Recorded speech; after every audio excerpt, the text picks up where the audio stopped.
All right, on today's episode of Python Papi, we're back inside our smart contracts project. Let's have a look at what we went over today. Today I told you we're going to start the code writing section of our module. So let's dive right in. Now we did take a lot of notes today. Of course, I'm not going to read all these notes because we do have two separate files that we have to go over. I'm just going to read the basics and then I'm going to show you this favorites file right here. And first off the bat, you can notice that this file here has a V. That's because we're using a favorites.py instead of a favorites.py.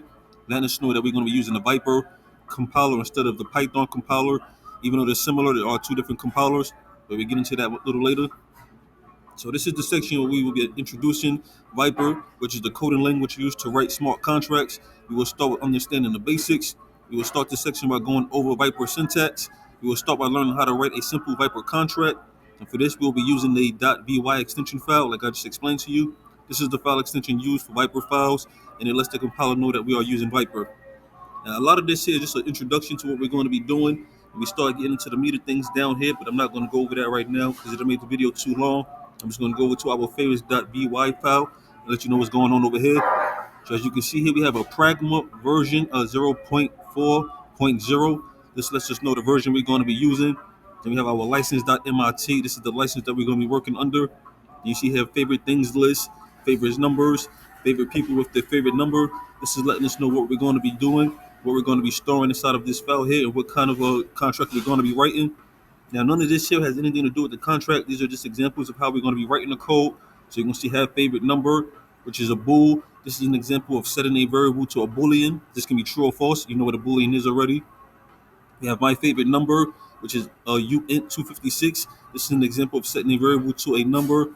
The uint is saying that our number is to be a 256-bit unsigned integer.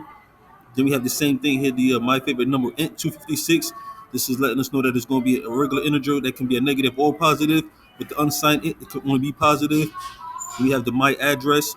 This here, let's just add an address to our code or contract. And these addresses are corresponding to our wallets. As you see how we added our wallets to our scanners, the Ether scan or the ZK Sync scans.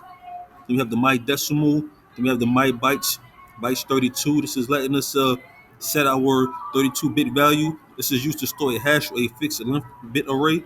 So the max would be 32. Then we have the my string. A string is a type to store a string value. This is used to store a string of characters. A string is a variable length bit array. And like I said, there's a lot to go over, so we're not going to dive into everything right now. I barely touched the surface. I'll explain to you what we went over in this file here, but like I said, I'll try to keep you posted as much as we can as we move forward. I'll probably be showing you mostly the favorites.vy file. This is where we're going to be writing our code. Now, I do have to figure out how can I add the compiler to my VS Code. Right now, I can't run it as is because we are using the Vyper instead of the Python.